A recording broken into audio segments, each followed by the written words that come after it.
Sasabihin ni Allah subhanahu wa ta'ala sa impyerno. Kakausapin ni Allah subhanahu wa ta'ala ang impyerno sa kabilang buhay. Ano sasabihin ni Allah subhanahu wa ta'ala? Hal imtala'ti? Puno ka na ba? Kontento ka na ba? Kasi bakit? Panggatong, napakaraming taong panggatong sa impyerno. Sapagkat napakaraming tao sa impyerno, mga kapatid sa Islam. 999 out of 1,000 sa anak ni Adan ay papasok sa impyerno. Yun ang sinabi ng Propeta Muhammad sallallahu alaihi wasallam. Kasama na doon yung mga iba pang mga nilikha ni Allah subhanahu wa ta'ala, na nilikha ni Allah subhanahu wa ta'ala na anak ni Adan. Kabilang na ang Ya'juj wa Ma'juj, mga kapatid sa Islam. 999 out of 1,000 papasok sa impyerno ni Allah subhanahu wa ta'ala, kapatid sa Islam. Sa kabilang buhay, ganun. Ang impyerno ng apoy ni Allah subhanahu wa ta'ala na nilikha niya ay napakatindi, mga kapatid sa Islam. At gusto niyang kumain. Kailangan may panggatong siya. Ibig sabihin, mas lalo siyang uminit, mga kapatid sa Islam. At gusto niyang lumamon sa kabilang buhay. Gusto niya ng panggatong sa kabilang buhay. At alam niyo yung panggatong sa kabilang buhay? Ang panggatong, sabi ni Allah subhanahu wa ta'ala, sa kabilang buhay, waquduhan nas, an-nasu wal hijara. Ang panggatong sa kabilang buhay ay ang mga tao at ang mga bato. Hijara. Ikukumpara mo yung katawan mo ngayon sa bato, mga kapatid sa Islam. Ang bato, kahit sunugin mo, kahit paano magsusurvive yan, matagal masunog yan. Pero ikaw,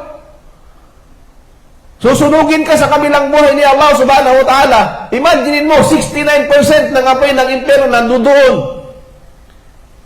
1% lang yun nandito sa atin. 69% nandoon. Susunugin ka ni Allah subhanahu wa ta'ala. Imaginin mo na lang yan, mga kapatid sa Islam. Kaya huwag nating papabayaan ng ating mga sarili na sasabihin natin, okay lang, bata pa ako. Pag namatay ka ngayon sa kabilang buhay, walang pinipiling bata yun. Ang impyerno ni Allah subhanahu wa ta'ala, mga kapatid sa Islam. Isipin nyo yun, ang panggatong ay mga tao at ang mga bato sa kabilang buhay. Sasabihin ni Allah, isang tagpo sa kabilang buhay. Sasabihin ni Allah subhanahu wa ta'ala sa impyerno. Kakausapin ni Allah subhanahu wa ta'ala ang impyerno sa kabilang buhay. Ano sasabihin ni Allah subhanahu wa ta'ala? Hal imtala'ti? Puno ka na ba? Kontento ka na ba? Kasi bakit? Panggatong, napakaraming taong panggatong sa impyerno. Sapagkat napakaraming tao sa impyerno, mga kapatid sa Islam. 999 out of 1,000 sa anak ni Adan ay papasok sa impyerno. Yun ang sinabi ng Propeta Muhammad sallallahu alaihi wasallam. Kasama na doon yung mga iba pang mga nilikha ni Allah subhanahu wa ta'ala, na nilikha ni Allah subhanahu wa ta'ala na anak ni Adan. Kabilang na ang Ya'juj wa Ma'juj, mga kapatid sa Islam.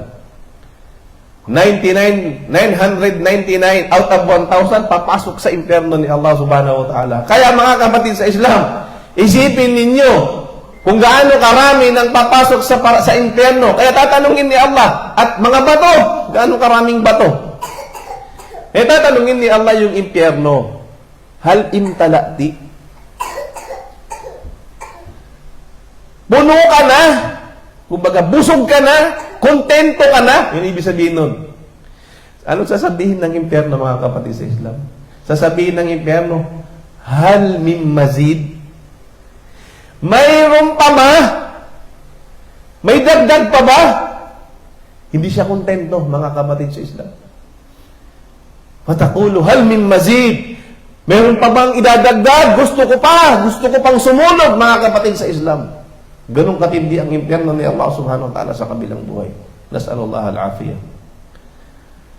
Kaya sa pagkakataon na yun, kapag sinabi ng impyerno na siya ay nangangailangan pa ng karagdagan na susunugin na panggatong sa kabilang buhay, doon sa pagkakataong yaon, ito isang tagpo sa kabilang buhay, na ilalagay ni Allah subhanahu wa ta'ala ang kanyang paa, ang isa niyang paa sa kabilang buhay, doon sa impyerno. At sasabihin ng impyerno, tama na, mga kapatid sa Islam. Kaya, huwag po nating iisipin na ang paghihirap natin dito sa mundong ito ay makakatumbas doon sa paghihirap sa impyerno.